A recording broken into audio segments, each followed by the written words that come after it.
Why do I choose to work in an uninsulated cabin, even at freezing temperatures?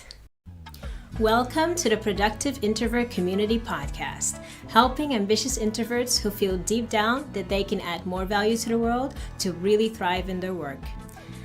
I'm Mariela Franker, and I'll be sharing what I'm learning as an introverted entrepreneur, a natural productivity coach, and a mom while I build my business online and take care of my family and myself. In this podcast, you'll learn the mindset and the practical steps to naturally increase the impact of your work while making space for your unique strengths as an introvert.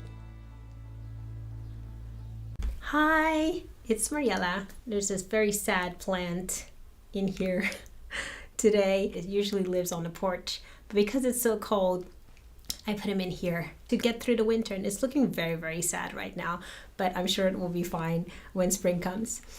So it's winter here in the Netherlands, Dutch winter. Winter in the Netherlands is a little bit variable. This morning it was freezing. There was ice on the windows. People were scraping it off the car windows, which is a very typical sight in winter here. And I think it was about 1 or 2 degrees Celsius. Right now, the sun is coming out, which is also very common in winter and lovely. And it's about 6 degrees. So not bad. But Dutch winter can be quite variable, right? It can be like nice and sunny at one moment and pouring rain another moment. So it goes all over the place during the day. And I think most of the time it's around 5 degrees. So, and it can dip down to like minus 20 is a bit of an extreme, but freezing temperatures and -5 are quite common. But even 10 degrees and nice sunny days are also quite common. Today I thought I'd share with you, why do I choose to work in an uninsulated cabin, even at freezing temperatures? If you've ever been on a call with me, or if you've watched the video version of this podcast, you will probably recognize the space that I'm in. This is my little office cabin at the back of my garden. So this is where I spend most of my working hours. This is where I do all of my coaching calls when I'm at home. This is where I write. And I spend a couple of hours a day, usually almost every day here, working and thinking through stuff. But yeah, so this cabin it's basically a glorified garden shed. It looks a little bit like a sauna, even though it's quite large. I think you could fit, you could probably fit like 6 2-person saunas in here. So it's a decent space, but the walls are about 10 centimeters thick. It's basically a series of logs that are stacked on top of each other. No insulation or anything. They call them a blokhut in Dutch. And they're very common. You will find them all over the country as garden sheds. So because it's not insulated, it can get pretty cold in winter. Basically, the inside temperature is the outside temperature. So you will always see me bundled up. You know, I have my jacket on, I have my nice little warm vests and sweaters, sometimes even gloves when it's particularly cold. I do have an infrared panel underneath my desk. That one is a lifesaver. It's a kind of a heating system, but it works with infrared. So it doesn't actually heat the air very much, but it does heat my body when I sit in front of it. It has a very short range, so about 1 to 2 meters. And when I sit right in front of it, my legs are nice and warm. And that really helps a lot to be able to sit here for a couple hours at a time. But yeah, so why? Because people are always a bit surprised when they see me on videos, especially when I have my gloves on. They're like, oh, where were you? What was going on for you that you were like that bundled up? And why would you sit out there? Because I have a house right there. My home is insulated and also heated. So why would I come out here and just go through that agony, so to speak? Well, the simple reason for me comes down to focus. There are a couple of reasons why I choose to work in a different location than my actual home.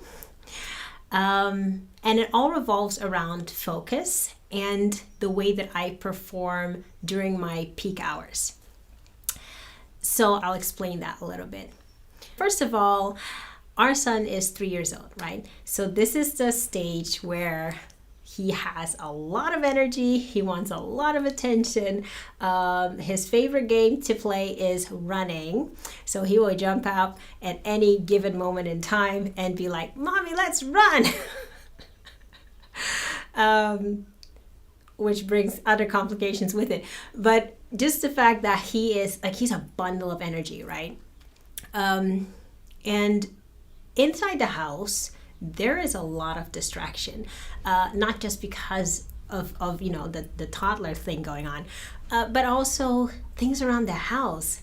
I don't know if you have that, but if I'm sitting anywhere in my home at any given moment, things will jump out at me like, oh, I could do that, or oh, I should do that.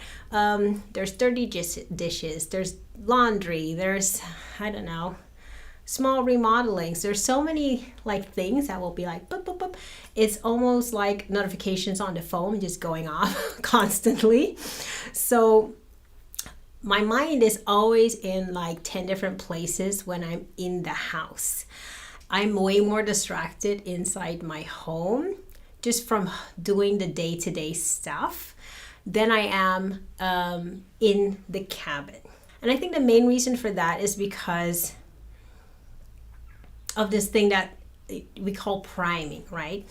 Priming kind of sets you up to do something under certain conditions. It's linked to the way that habits are formed.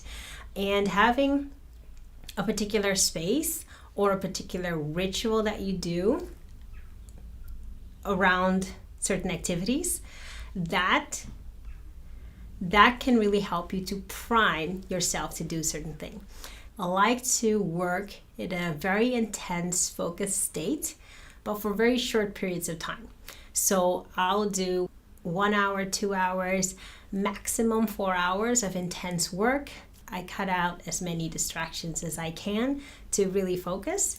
And then I'm done.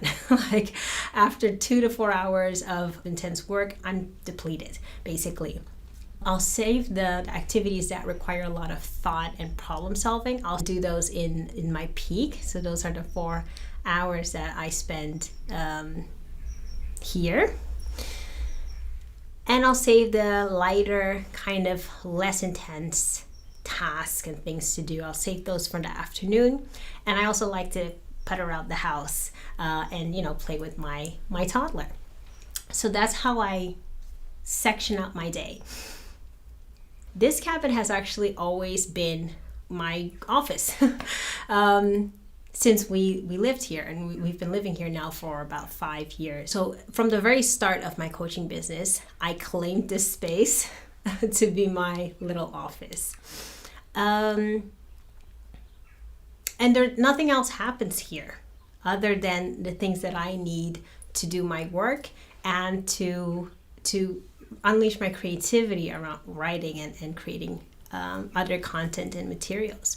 So entering this space already gives me this feeling, okay, I'm ready, let's do it.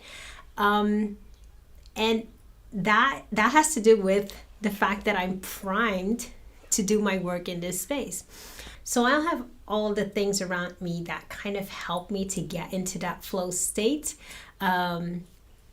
On the wall in front of me, I have little cards that people have sent me. I have inspirational quotes, also milestones and goals that I have either written down or sketched out somehow on this wall. Over there is my little coffee area. So I have a little water cooker that I make tea and I make coffee. I think the same thing is true for my husband. He has his office inside the house. That space does what he needs. And we have our things around us that kind of help us achieve that focused and deep work state. My husband's office is much more subdued, I would say. He has a couple of posters on the walls that he really likes, and that's it. Other than that, he has like some books and a stack of papers on his desk, but nothing else. And for me, it's a bit more, well, considerably messy, I'd say. So my little office cabin is really important to me in the sense that it gives me this safe space that allows me to work in a focused way. And I understand, like, first of all, not everyone has the luxury of having a cabin in their garden where they can just work by themselves, especially if you have young kids. So yes, I'm very, very fortunate to have this at my disposal and to be able to kind of come into my little creation cave, so to speak, when I'm here.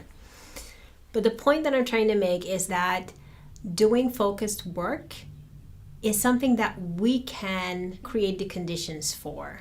And we have more influence over that than we think. Marie Forleo, she has a quote.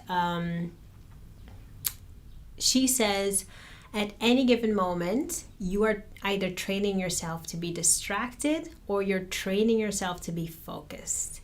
And I love, love, love that quote, because focus is not something that you're born with, right? It's not something that you either have it or you don't.